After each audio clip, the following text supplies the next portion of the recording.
Let's find out what's in the feed. What's in the feed this week? Let's find out what's in the feed. Hello, howdy, and how you doing? Welcome to this week's episode of What's in the Feed. Want to remind you that What's in the Feed is brought to you by you. All of the content that is posted in my feed and commented on and liked will be featured on the show. It's what I use as content. So essentially what we're doing here is we're creating a bubble where some of us who don't have the biggest followings but do get comments and do get posted or reposted or retweeted, re-exed, whatever you want to call it, by some of the bigger accounts, can get a lot more exposure so our voices can be heard. I am going to change a little bit of the way that, the format of the show. And this is a work in progress, as you can see. New cameras, better vocals. And so it's a work in progress. I have not been really pushing it out there too much to try to get people to listen. I want it, if it's going to pick up, it's going to pick up organically. I know that there's a lot of people that pay attention to my particular comments and my particular posts. So I have a small, limited audience, and I think that that will get bigger and bigger. But I can tell you this, with a little bit of housekeeping up front. So here's a little bit of tea to spill that I had noticed over this last week, that my posts were being throttled. Now, I've got several hundred followers, and hopefully those of you that like the show, this is a Rumble exclusive show, and it does get looks. Of course, we do simultaneously post it on YouTube, but YouTube is not the platform of preference for me. We all know why. But I did get a little bit of taste this week about, feeling a little bit of censorship. I was getting throttled. My posts weren't getting looked at. The comments were not getting looked at in the volume that they were before. I also had a suspicious situation where Twitter wanted me to go through, three-part verification to verify the account. So I think somebody might have tried to crack it. Now, as I said in the last couple of episodes, that, of course, I bill myself as Sebastian Gorka's favorite commenter. And, of course, that's an ongoing joke. Sebastian Gorka has actually liked a couple of my posts in the past. He's not the only one. I mean, there's celebrity names out there, Stacey Dash. I won't say anything. But when you post something out there, the power of social networking, and when Elon opened it up for everybody, is that even a small voice somehow can crack through the wall of content for, even in the bigger feeds. So sometimes little old you, and there's a lot of people that are out there, it's a new trend that's going on, is that some of the people that are out there that are witty, that are intelligent, that have something to say, post comment, and they're being followed by bigger accounts because it's entertaining. We'll talk about a few of those coming up, but I think that it behooves me, since I use the content that is commented on and then in turn is reposted. So a lot of stuff is reposted from a larger source, from, one of the mid-tier content providers, and then that's commented on. So a couple of degrees of separation, but I think that the source of that information should be shouted out, because they take a lot of time and a lot of effort in putting that content out. So that being said, I thought I would get to town business. As I said, I appreciate the support so far. We're going to continue to try to build upon the momentum of the first couple of weeks. I figured it would take a little bit of time to get everything up and moving, but let's start this week by uh, playing this video. I think this was an important point. So shout out to Scott Presler. Of course, I've shouted him out before. He's one of the guys that I look at, or one of the pieces of content that I look at, because this guy has selfishly dedicated himself to helping with the cause of voting, registering voters. And so he's been very involved in this SAVE Act and getting the progression of the SAVE Act moved forward. We will put a preference on here before I play the video that as of today, the 18th of March, that there is a vote to proceed with the SAVE Act. I don't know what that means. There has been a huge backlash over the last several weeks, and I know that you know it. The only news has been about Thune. There's going to be 2 posts in this, on this week's episode that involve Thune, but I had to really cut it down. But I can tell you guys that you know as well as I know that most of the news that's been going on for the last couple of weeks is dunk on Thune, because we thought that we had a win here, and it's been confusing, and it's been very disappointing, the reaction that we have got from the Senate on something that we thought was a slam dunk. And then we got Thune trying to redirect to every other legislation that's out there and not addressing the SAVE Act. And I think that partially because of Scott Presler and people like him, like myself, who have pushed and not let it go, that they have had to address this.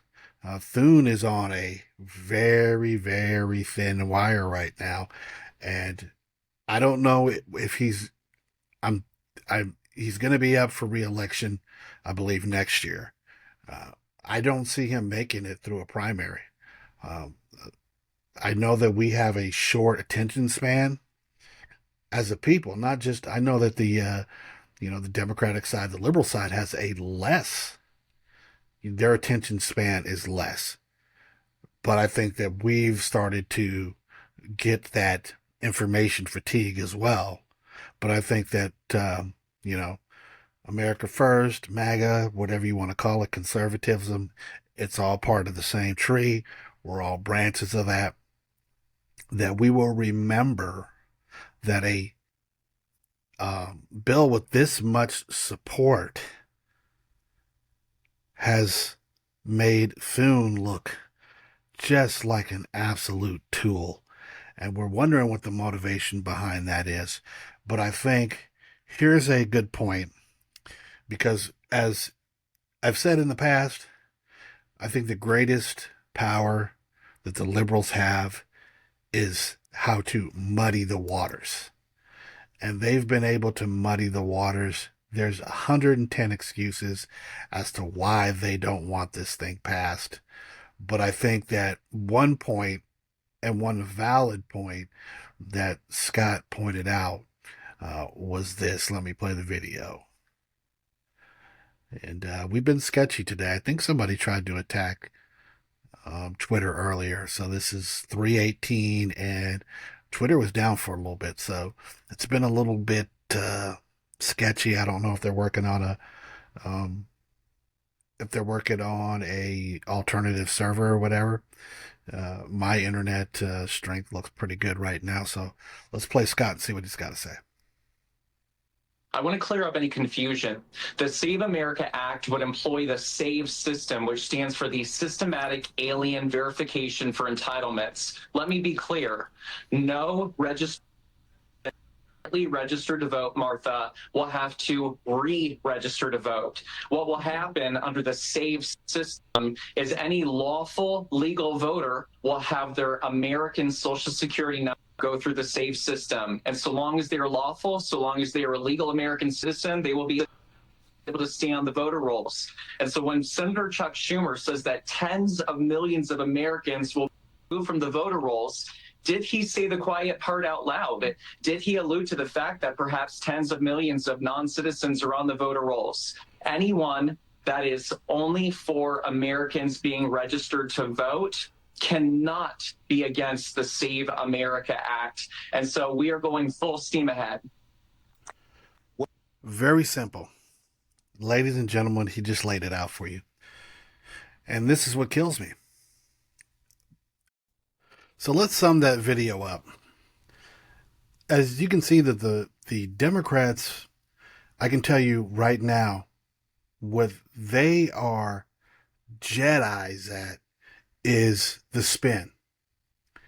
And they have tried their hardest to spin this thing in 77 different directions. So, even I was a little bit confused, as to what it was going to take to vote this year. If it meant that I had to go re-register, I mean, it's really easy to do in this state. I think in most states, it's pretty easy. But the Democrats would lead you to believe that you're going to have to re-register and that you might go to vote and your vote they'll turn you away. And I think the fact that Scott pointed this out is hugely important for the people who don't really pay attention to the day-to-day, garbage that the other side puts out. The propaganda. I mean, we live in a world full of mistruths. And the Democrats have doubled down on it. I don't care how you feel and on what side you are. Liberals have bought into the lie.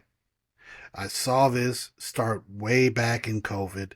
It just is what it is. They are going to believe whatever they want to believe. Now, the funny part is they think that we're the same in that way. They seem to think that truth is some sort of a cult, but it isn't.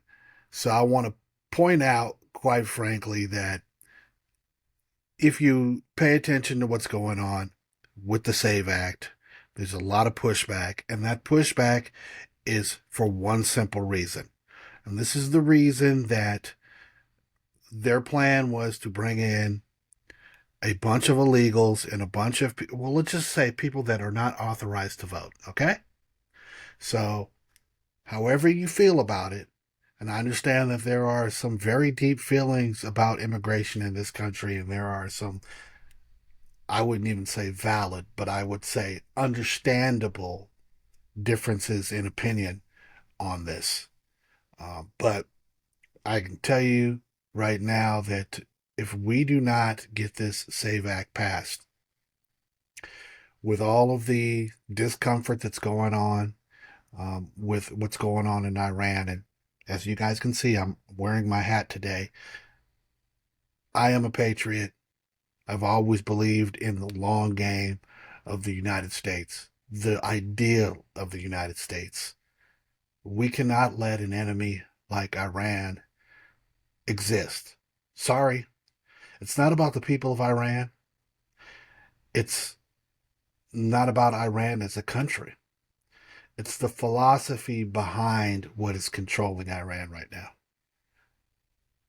If deaf to America is the side that you want to pick, or if you have some sort of a opinion about Israel, which a lot of people seem to have, which has shocked me. As a Christian, Israel is the Holy Land. Now, whether I agree with their politics or not, or with the way that they do things or not, it's not for me to say. I don't live in that country.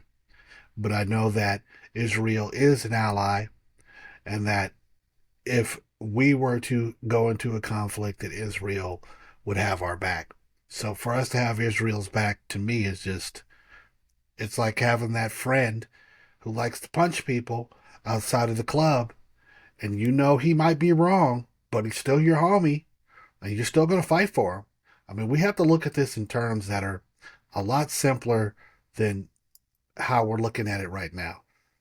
And let's wait and see how things go before we cast judgments on the plan that is way above our pay grade. And that's just my opinion on it. I don't have a strong stance on it. I'm doing a wait and see. But shout out to Scott on that one. I think that his explanation has been a very funny one. Now I'm going to play this next video for you guys, and I'm going to hope that you do not cringe. I didn't even read my comment to Scott on the last one, which was the whole point of it. Has been is my response on this one. Let's see if this video plays. The internet's been a little bit, I mean, Twitter's been a little bit sketchy this evening. So, the big hubbub. Like sugar.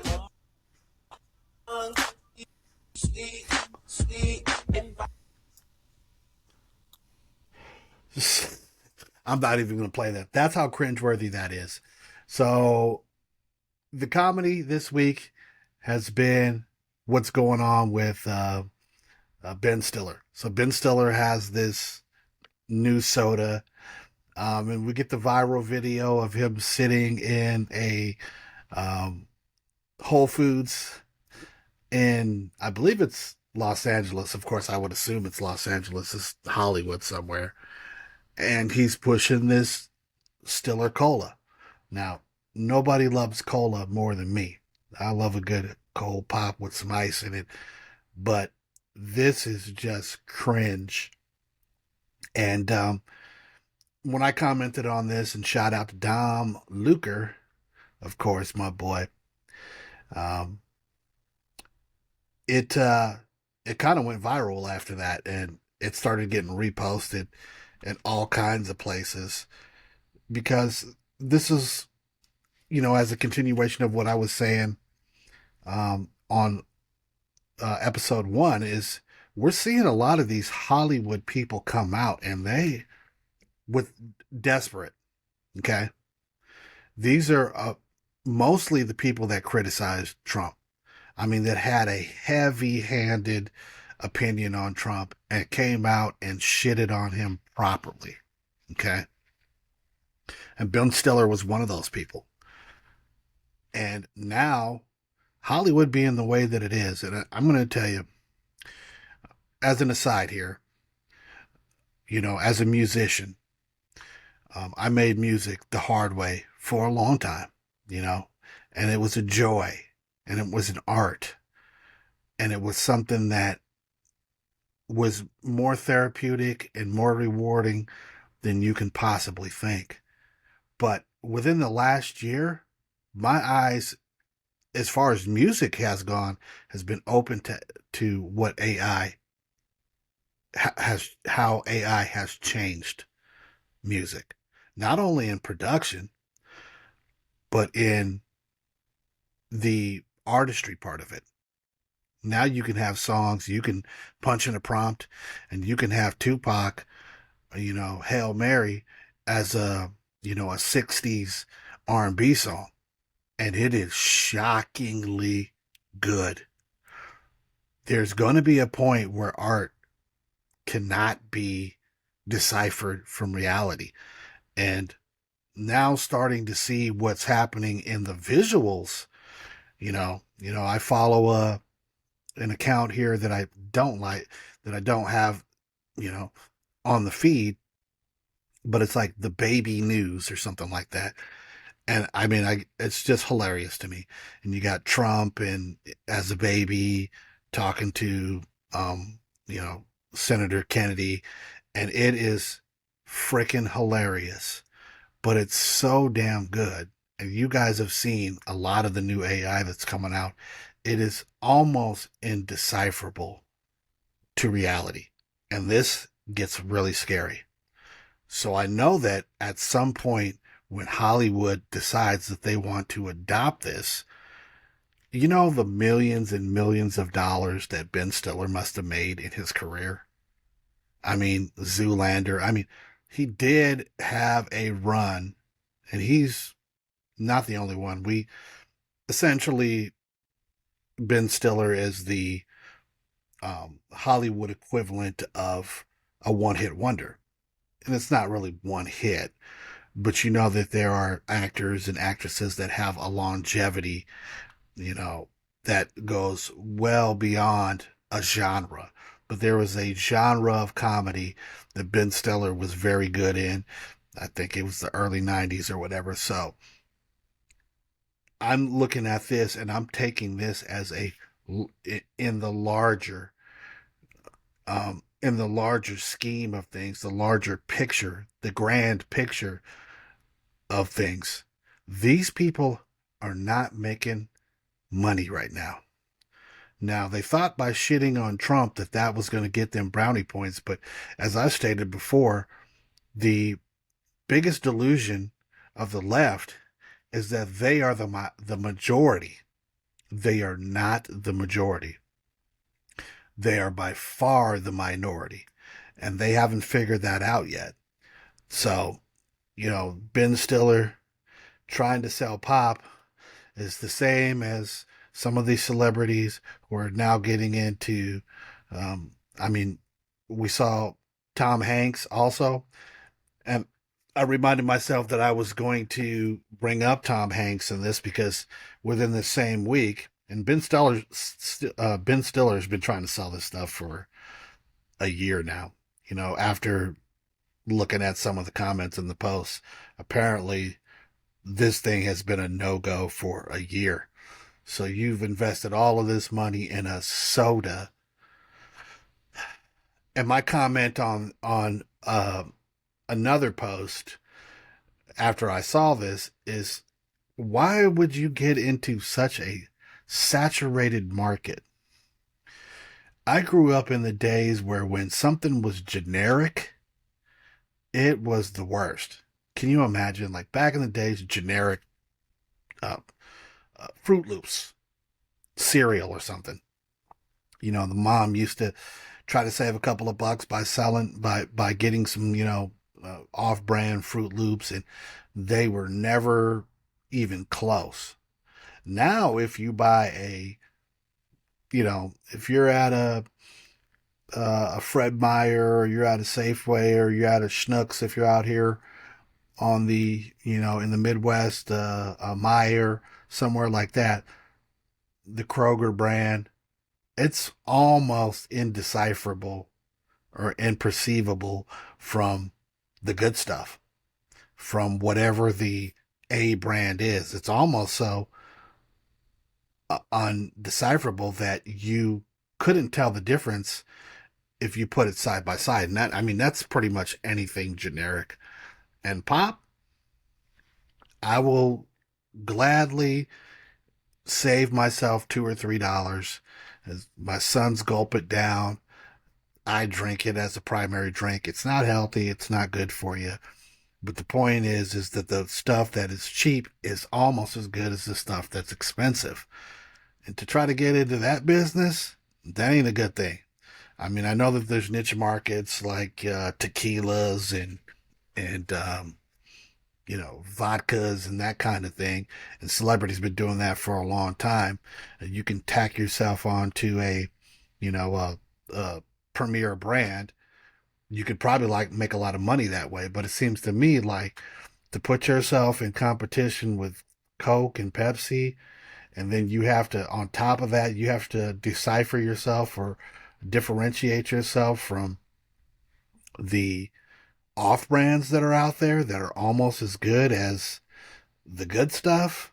I mean, you're putting yourself in a situation where um, you might just lose money.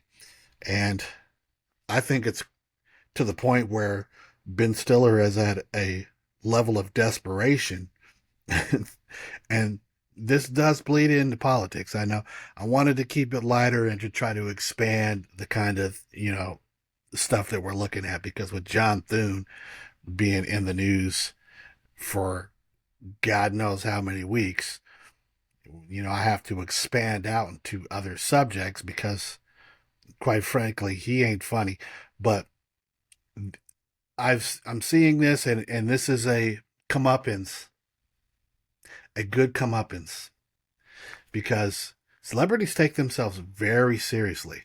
As you guys can see, that they have the Golden Globes, and once again, every time we have an award show, it turns into a political left bash fest on Trump, and not just Trump, because we're an extension as conservatives of the conservative movement. So I know that everybody has their Trump derangement syndrome and their oppositional defiance disorder. And even though we may be able to glean some understanding in why someone would hate, and of course, we've all broken it down into thinking it's the daddy complex, the guy who has to tell you what to do. And I'm not letting nobody tell me what to do. But the point is that a lot of these A-list celebrities, or who would have been considered A-list celebrities, now are starting to realize, oh crap, I'm going to need to find another outlet. I'm going to need to find another way, another reason to, or another way to make money. And with their views not being as popular as they used to be, and with AI licking at their heels, I tell you what, it's going to be really, really hard. And it's going to be hard times for some of those people in those big houses out there in the hills of LA to make money. That's it. Here's one that popped up. And this is why it is so dangerous for the Republicans to not go hard in the paint, okay? The more we waffle on doing things, the more ammo that we give for dipshits like fucking Chuck Schumer to get in front of Congress and say this. So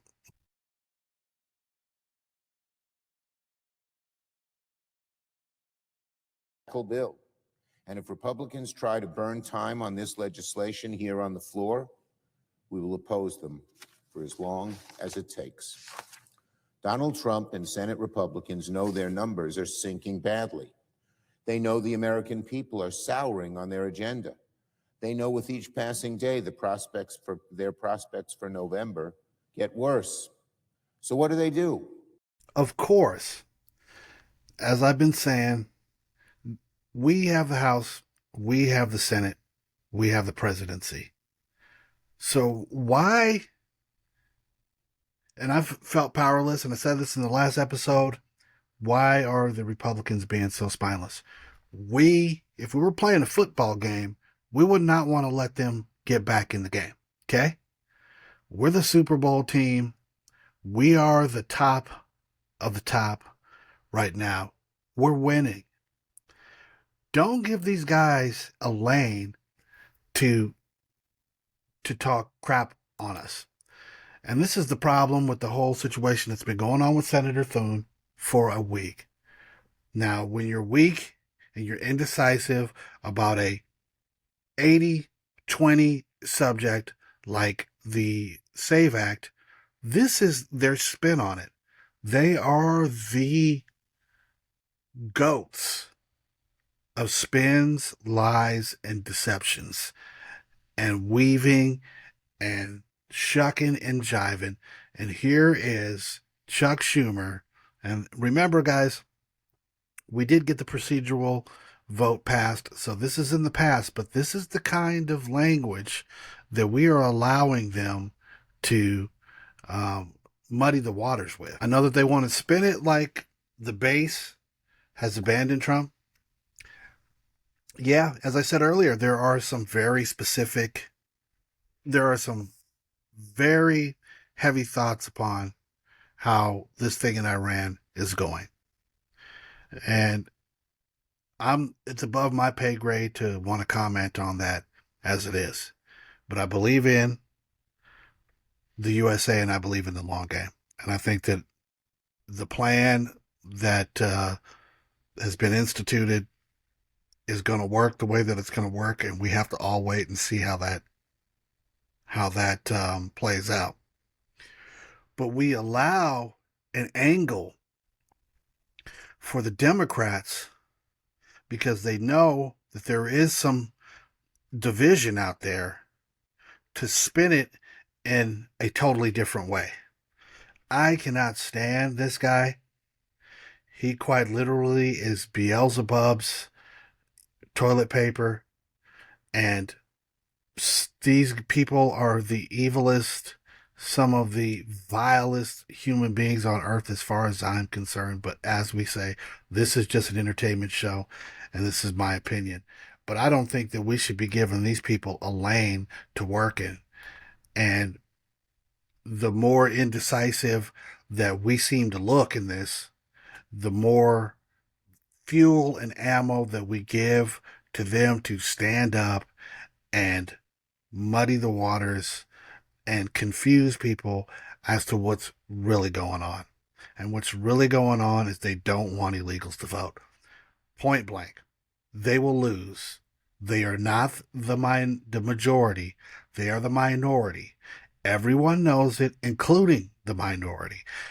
They are tired. I'm not going to say they're tired, but they cannot get a win. And the only way that they are going to get a win is by deceiving. The devil is a liar. I base my whole existence on the fact that if you are not in Christ, you are susceptible to the lies, and do not believe the lies, and that will guide you to the truth. It's hard for us to decipher what's true and what isn't. That's hard enough because the world, well, the way that the media is, the way that the news is, and all the other sources that we get our stuff from is corrupted. And that's why there has to be individual voices like myself, as small as they are and as large as they are, to tell the truth, or to be, or not to spin it for whatever reasons, that motivate us. I'm not motivated by money, and I'm not motivated by any particular dogma. So that being said, we really cannot allow people like Chuck Schumer and the other side to start spinning it and making it a negative, because it's not. Onto some lighter news. Stuff pops up in the feed and I just got to comment on it. And ladies and gentlemen, as you can see, that here we go, to the extension on the celebrities that we were talking about is Magic Johnson's son here. And I don't know what's going on with Twitter today, but it's rare that I see a buffering here on a video. This should be self-obvious. So let me click on this. And this one, I don't even know if there's audio on it. Here we have Magic Johnson's son.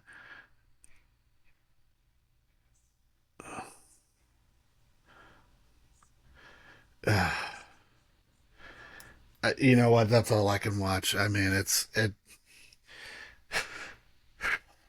is a 6 foot something dude. I'm going, and this is probably tasteless, but it is what it is. It's what came to mind. And when I comment, and I don't really think about it. It's all humor that pops up in the head, and it's a joke. So just embarrassing. But his dad does have AIDS. Too soon? that one got a lot of response back. We have an epidemic of people that really need to get mental help. Now, whether I judge or not, it's not for me to judge.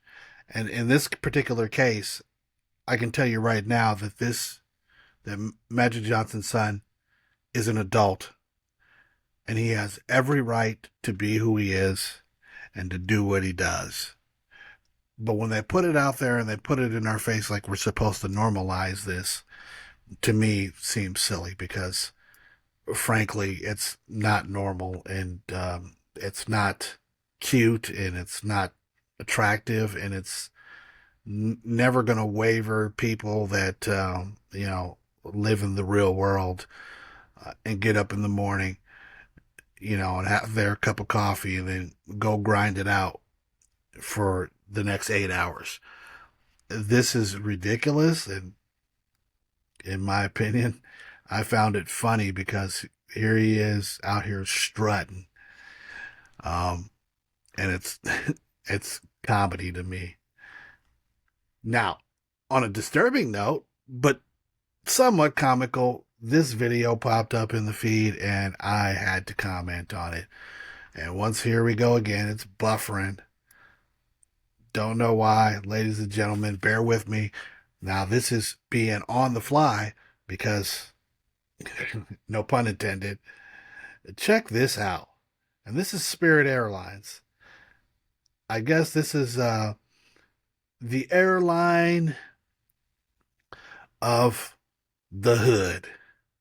I've never flown it, but I can tell you right now that if I saw this shit when I was looking out my window, there would be a fucking riot on the plane. Excuse my French, because I would have to get up off it. If you guys have ever been on a plane and you've ever been hundreds and hundreds and hundreds of thousands of miles up in the air, if the only thing between me and seeing the light of day is some duct tape on a freaking wing, man, I was mortified when I saw this. This is just nuts. So, my comment, I'll never fly on that airline. And boy, that video is really sketchy, isn't it? Now on to that small little piece of critique. I'm going to tell you quite frankly, I am entertained all the time by the stuff that some of the independent users post. There are some very, very smart people out there, and there are some very entertaining people.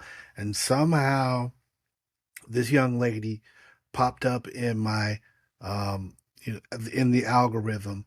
And because of the fact that I've commented on some of her stuff, it pops up and shouts out. Even though she had a really hard time last week because as a conservative, we have a similar issue, or we're starting to develop an issue that they have on the other side. And that's when you give an opinion that is off the reservation of a lot of people. And I wouldn't even say half the people. I'm just saying some of the people. You get a lot of love for a long time because you put out content and it is agreeable to everybody that's listening to it, myself included. But Pudding a couple of weeks ago gave her opinion on with a military husband, which I respect because I have never served. And so for any of us who have never served to criticize the opinions of the people that have actually been out there, and I'm under the impression that I got based upon some of her posts is that her husband did see some action. And I think that some of the former military have an opinion on how they feel the approach to the Iranian conflict has been going. So being close to her husband who has an opinion, I'm sure that that would color her opinion on how she felt about it. And she kept it real as she always does on her posts. I think that's the allure of when you're listening to someone else's opinion, that it's their opinion, it's the way they feel, and you got to respect that. But that being said, you also have to know that you're going to get some blowback on that. And I don't think that maybe Putin was prepared to get some of that blowback, and it may have upset her. So there were a couple of posts this week that got ramped up and were very spicy. And this one I commented on, and this was just me going, whoa, hold on. But I'm going to play it. And like I said, all respect to Puddin'. She's got a great following. She's very entertaining. She's very smart. And I think she's got a future in this. And my comments are not to disparage. My comment was just to, give an opinion on how I felt. But she came out with this post, and I went, whew, this one's really spicy. But let me play it for you. And this is not the general attitude. She's very funny, very cheeky. The kind of lady that I would probably date because she does have an opinion and she gives no fucks. But check this one out. This one threw me off. All right, let's go ahead and have this come to Jesus meeting with some of y'all Christians on the internet right now. Because some of y'all right now have gotten way too daggum comfortable sitting on a throne that does not belong to you. Newsflash to some of y'all, there is not one Christian that is walking the face of the earth right now that is perfect. No, not me, not your favorite pastor, not even the loudest keyboard prophet that is in everybody's daggum comment sections acting like they've got a one-way line to heaven. Now let me be so crystal clear on this. I am a Christian. I believe in Jesus Christ, that he is the way,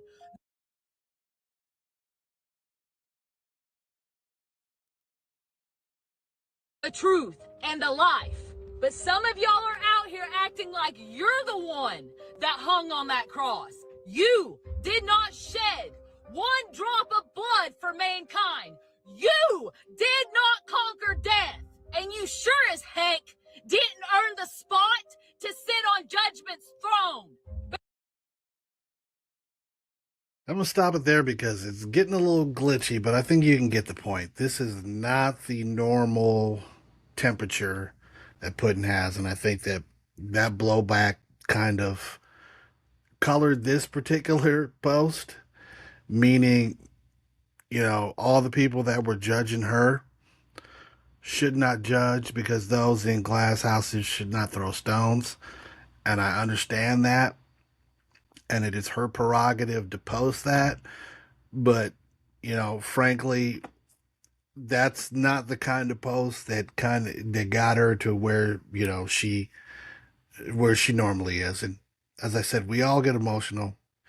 We all feel a certain way. And when we're attacked, and this is what I respect about this, is when someone punches you, you punch back. So on that note, I was just, trying to throw a kite out there and say, my comment on that one was Puddin's been a little angry lately.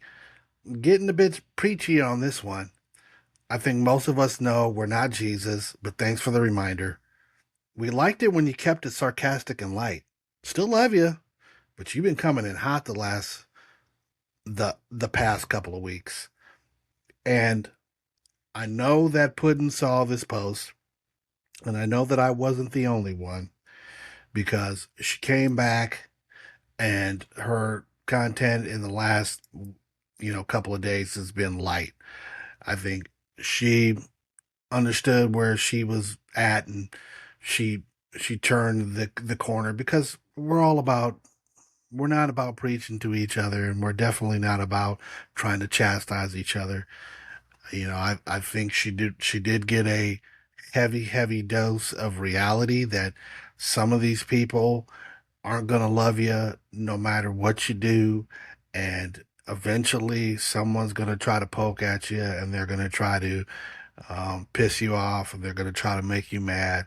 But when you say something, then you have to stand behind it.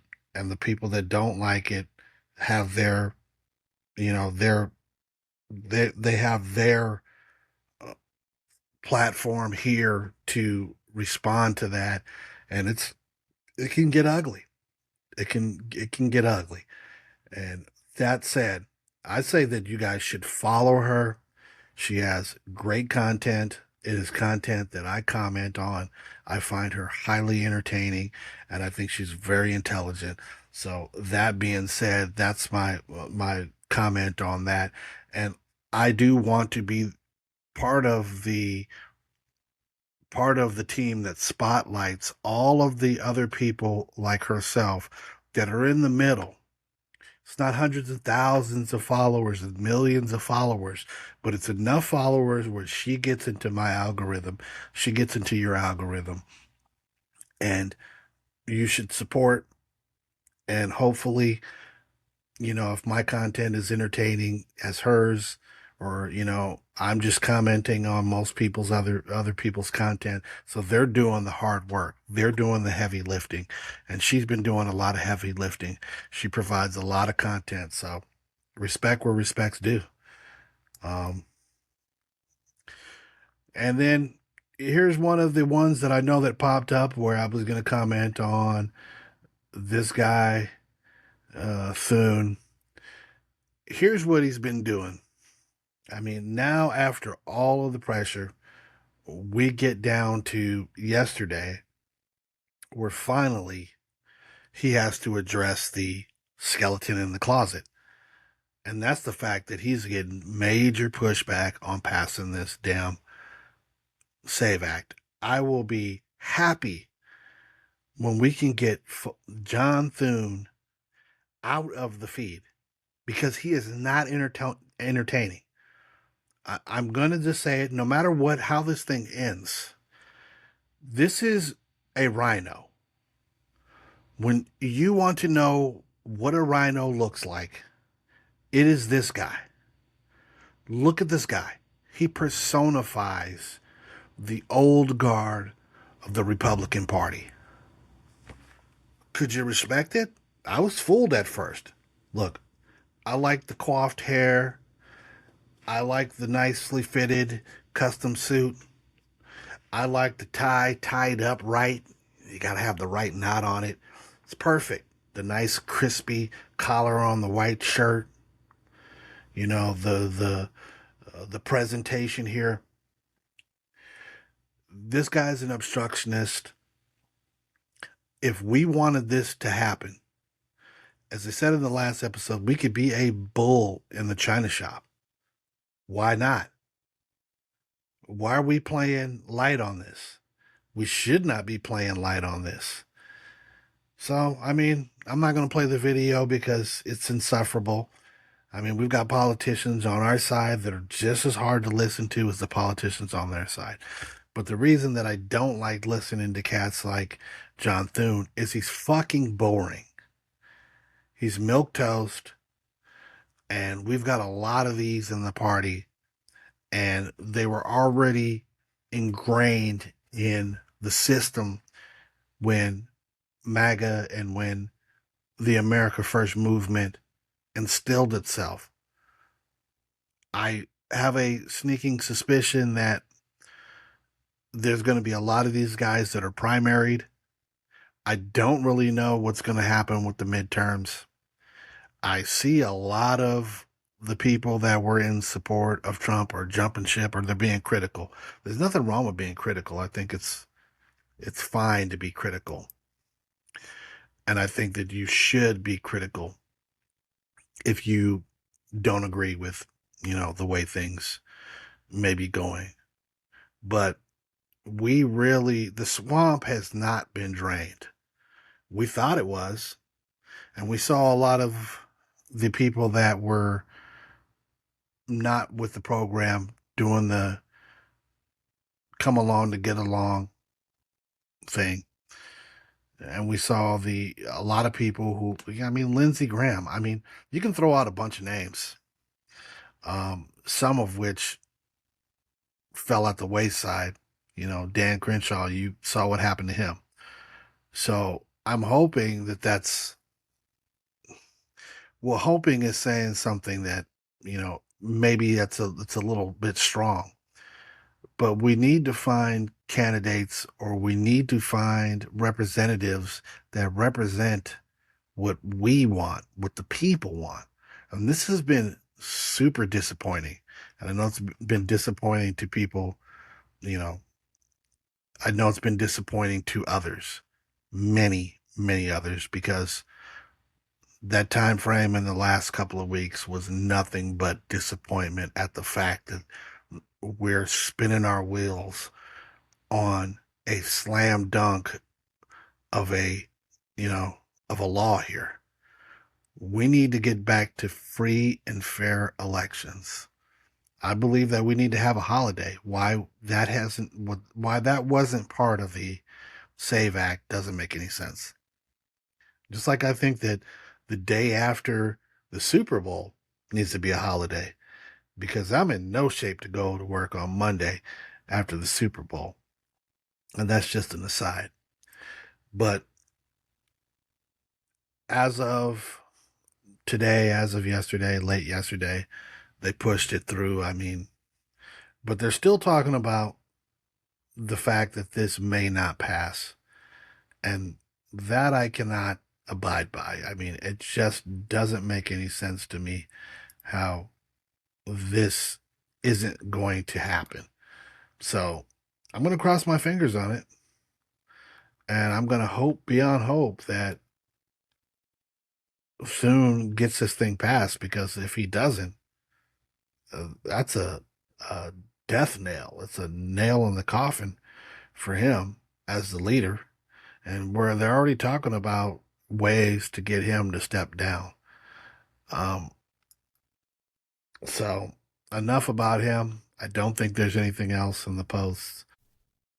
I think that's going to do it for this episode. I'm looking straight at you because it's you that helps out with the content on this. So I'm going to start giving shouts out. I'm going to start saying names. We're all public. I think this is a fun outlet and a way to elevate all of our voices. So if you like it, you're entertained, you made it this far, then like, subscribe, do all those things they ask you to do. Follow me on Twitter, because the wider this bubble can get, the more I can share, the more I can comment, the more your content gets out there. That's what What's in the Feed is all about. I don't care if I get one view. I don't care if I get a million views. As long as it gets to somebody and somebody finds even a small bit of value in it, that is all that I need. So that's What's in the feed for this week with your host, Low Tone. I hope to see you again next week. I'm out.